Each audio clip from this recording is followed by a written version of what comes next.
Number 3 on this list is easy. Number 3 on my top Seahawks of 2022 list.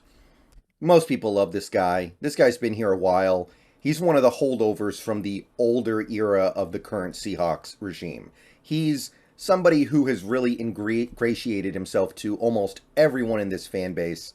He's somebody who, as he gets older, seems to get better, or at the very least, he doesn't lose anything. And he keeps overcoming things to continue to be a very productive player. He overcomes injuries that he builds up by the end of the season. He overcomes losing his quarterback. He overcomes losing his top-end speed. It doesn't matter. This guy just keeps on going. And in 2022, statistically, he may have had some better seasons before. It may have been his best season ever, playing with a new quarterback, playing in an offense that I wasn't sure was going to suit him. He continued to ball out, and I think that he was one of our 3 best players in 2022. And I believe that even though you could certainly argue that this player was a little more vital to our success in the season, or this player was a little more pivotal because we did have another really good receiver, I don't think anyone's going to mind putting this guy in the top 3 because we all just love him. And he played awesome. In a season where I thought maybe he was going to start dropping off significantly, he didn't drop off at all. In fact, the advanced metrics often paint the picture that he's one of the best receivers in the league, even better than some people give him credit for initially. So here we go with number 3.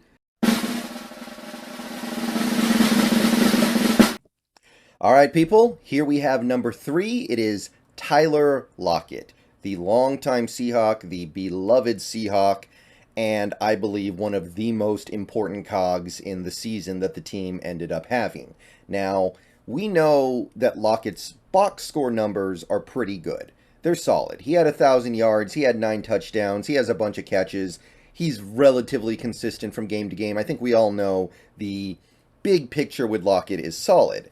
But when you're talking about Tyler Lockett, I think you have to go way deeper than just the big picture. You have to keep in mind a couple things. Like, for instance, Tyler Lockett lost his quarterback in the offseason and had to start over with a new one that had been there a couple years, but one he had also not played with very much up until this year. I think that alone would have made a drop-off in his play and production understandable, and there really wasn't much of a drop-off at all in production or efficiency. Lockett was basically who Lockett has always been. The differences in his production and efficiency, both relatively negligible. But when you start diving into the more advanced stats, when you start really taking a look at some of the really deep dives into NFL wide receivers, Tyler Lockett is not just a good receiver or even a great receiver, he's one of the best. 538 has this little article here looking at ESPN analytics and determining who is the best overall receiver in various categories. And as you can see, according to a slew of advanced metrics that ESPN likes to use, Tyler Lockett's very near the top. Let's take a look here. So overall, this is basically the 3 metrics combined that this article is using. A.J. Brown is by far the best receiver in the league. Then you have Justin Jefferson. And then Tyler Lockett and Stephon Diggs are tied for 3rd. Meaning that according to this study, Tyler Lockett is the 3rd best receiver in the NFL. Number 3, not top 10, not top 5, top 3. Devontae Smith comes in at number 5 here. So that takes everything and I think casts it into a whole new reality. If Tyler Lockett is truly a top 3 receiver, then he should be an All-Pro. Now, the box score numbers are not there to back up him being an All-Pro, but what this means is that there are very few receivers out there more consistently effective at doing their job than Lockett. And here's why. The first metric that this article is using is something called getting open. What receivers in the NFL are the best at consistently getting open? Number 1 is Deontay Johnson with a score of 99, which is the maximum possible score on this chart. So Deontay Johnson is getting open like nobody else, but right behind him, Tyler Lockett, a 95 out of 99. So only one player in the whole NFL at the receiver position is better at getting open than Tyler Lockett. And by the way, this actually also includes tight ends. So you can roll tight ends into this conversation as well. Lockett is still up at number 2 at getting open. Now, the next two stats that they're using to put together this article are making the catch and yards after the catch. So let's scroll down and see where Lockett stands there. You can see that in his open score, he's right at the top in the 95th percentile approximately. And then you can see his overall score is also pretty high. It's up in the 80s. It's around 83, 84 percentile. His catch score, which is basically which receivers in the league are the most effective at catching the ball, you can see that he's a 79, which puts him in about the 80th percentile.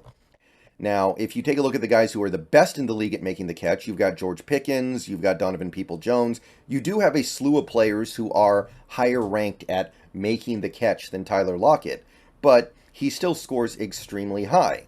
Now, this final area that Lockett is being ranked in is one where he's actually extremely low. It's yards after the catch, and we all know that Lockett's yards after the catch are not anything great. I think we all understand that, but in a way, I think this makes this result even more crazy. They are taking yards after the catch into account when they're putting together this formula, and yet Lockett is still up in the top 5. Actually, up in the top 3 or top 4, however you want to put it, depending on how you interpret that tie with Diggs. Either way, they're looking at yards after the catch, and Lockett is still one of the best receivers in the league. Imagine if they weren't. If they were just looking at catch and getting open, Lockett might be number 1. And even if you take yards after the catch, which we all know Lockett doesn't really strive to get that much, because let's face it, he's trying to preserve his body. Even if you take that into account, you have one of the best receivers in the NFL. So the numbers, the box score numbers tell me Lockett is good. These numbers tell me that Lockett is elite. So if you put him in a slightly different offense, an offense more catered to his skills and one that threw him the ball more, he might be putting up those all-pro numbers. Hard to know for sure, but what we are getting from Lockett is far beyond just his numbers. And understand that his numbers are still good. He missed a game, and he still had 84 catches, 1,000 yards, 9 touchdowns. He was relatively effective in the playoff game. His catch rate was where it typically is, about 72%, which is basically where he's been living outside of the 2018 year where he was 81.5%, where he just kind of went crazy. So it's one of his better years. And you can also see he's got now 4 straight years of at least 1,000 yards. He's got 4 straight years of at least 73 catches. This is a special career that Lockett is building. We also know his PFF score, pretty outstanding, almost a 79.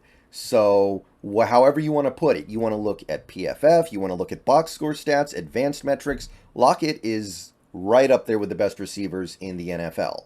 And then you have the other fun little stats that you also like to throw in there to paint the full picture, like Jet did on Twitter here.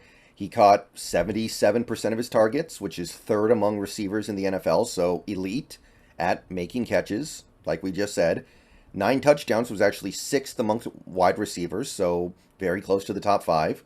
Only dropped 3.2% of his targets, which was top 10 in terms of a low drop rate, so he's not dropping that many passes. Probably across the whole year, he dropped 4 or 5 passes. By the way, that's almost as much as how many Metcalf had, so there's not a huge difference between the two in terms of their functional hands. And his passer rating when targeted was up near 109, 11th among receivers, almost top 10.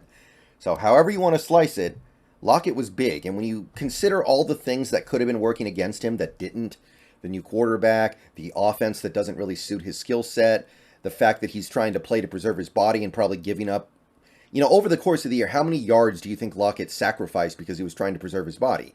Probably, I'd say at least 50, right? And he's still doing this. So Lockett looks like he's going to be a good player for a long time to come, and I'm really happy that he's managed to sustain his performance despite all the changes he's had to go through. And right now, it's not looking like a big deal at all that we gave him that 3rd contract. Right now, it's actually looking like that contract is going to be a bit of a bargain when we get to 2024 and 2025 when that contract is coming to the end. So, that's your number 3 player for me. He was, I think, the most all-around consistent player on the offense outside of one other guy, and he's the metronome that keeps this offense going at the end of the day. So he's my number 3. Let me know what you guys think. Let me know if you guys would do something different or if you like this ranking. See you guys later on. Go Hawks. Just a couple spots left.